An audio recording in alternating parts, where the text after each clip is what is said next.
Welcome back to Reflect. My name is Brendan. Vice President Kamala Harris was in Arizona today and just spoke on the immigration crisis that we're facing at our southern border. Now, in this speech, she took direct aim at Donald Trump for killing a recent bipartisan congressional border security bill that would have increased resources to detect fentanyl, would have increased the number of agents and machines that they had at the border to help detect fentanyl, something that Donald Trump has been complaining about, using it as a political talking point for years throughout the Biden administration. He also has lied about, Kamala Harris being appointed as the border czar. So Kamala Harris asked the question, well, what did he do when he was president of the United States for 4 years? The comprehensive border security bill, written last year, as you know, by a bipartisan group of senators, including one of the most conservative members of the United States Congress.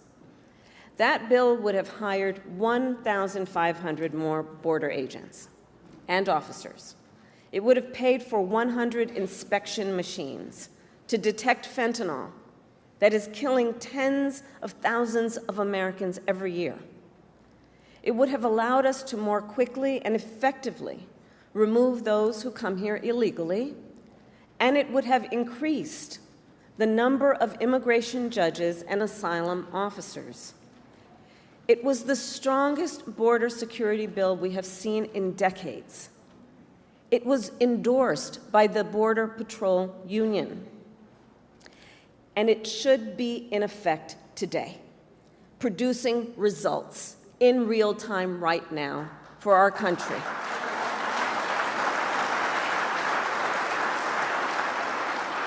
But Donald Trump tanked it.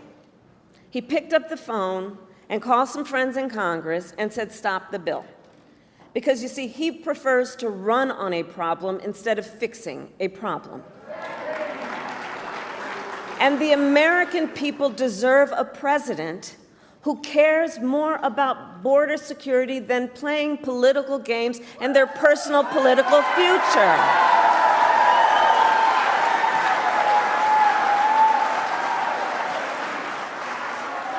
And so even though Donald Trump tried to sabotage the border security bill, it is my pledge to you that as President of the United States, I will bring it back up and proudly sign it into law. These issues are highly consequential for our nation.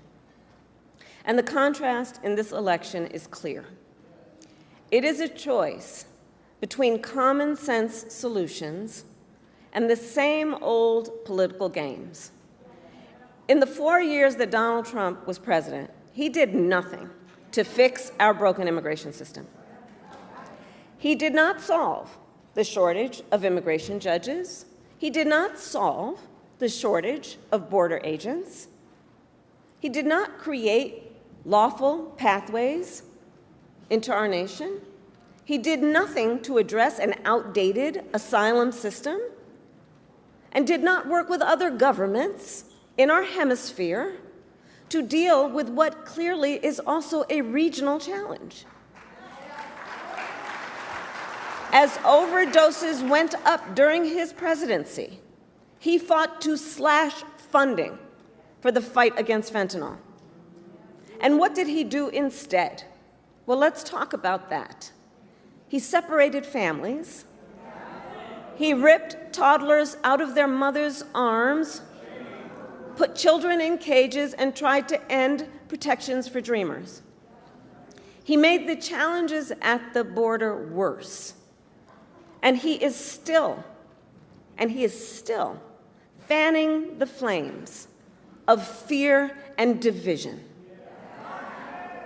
And let me be clear, that is not the work of a leader. That is not the work of a leader.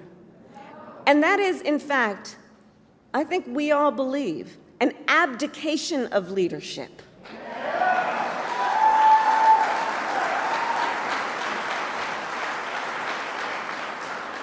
And so, on behalf of all across our nation who want to see these problems solved, I say we cannot accept Donald Trump's failure to lead.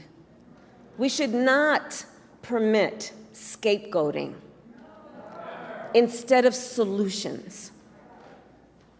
And let's see what's happening. Going into this speech, I knew that Kamala Harris was going to treat the border problem, the problem with immigration, very decently, as any decent human being would, as opposed to Donald Trump, who says that immigrants are rapists and murderers. They're poisoning the blood of our country, mimicking words that were used by Hitler and the Nazis. And she nailed it. She absolutely hit this speech out of the ballpark. There was a moment where she talked about not only slowing fentanyl by increasing resources at the border, but going after China for allowing them to produce the precursor chemicals for fentanyl and then exporting them to the cartels in Mexico. That was kind of like a today I learned moment for me. And I thought that was kind of enforced that Kamala Harris is the person who I would trust with 4 years of overseeing the border in the southern part of our country. Now, she was very humane about this, actually used the word humane multiple times, which I definitely appreciated. She drew a very stark contrast, saying that, there's a false choice between having a secure border and having a humane immigration process. Those are words that you never hear out of Donald Trump's mouth. He killed the border security deal so that he could run on it, so that he could score political points. He's just the problem president. We even saw it earlier today when he met with Vladimir Zelensky of Ukraine and tried using him as a prop to kind of promote the idea that he was really innocent when he tried to bribe Zelensky into starting an investigation into President Biden into Joe Biden, the presidential candidate, before the 2020 election. Zelensky was totally kind of surprised by all this, much like I think a lot of people in Congress were surprised by Donald Trump killing the border security deal.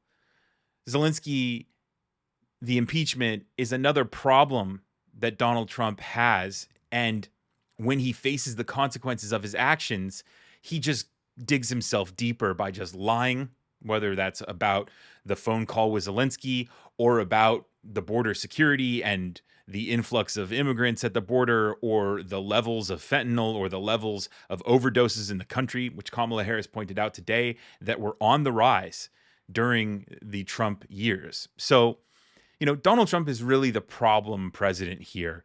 And the problem at the border is not something that I'm going to trust that man with. I mean, I wouldn't even trust him with walking my dog. Let me know what your thoughts are on Kamala's speech and the moments where she went after Donald Trump. Let me know in the comments below, and be sure to subscribe for more from Reflect. Thanks for watching. I'll see you in the next one.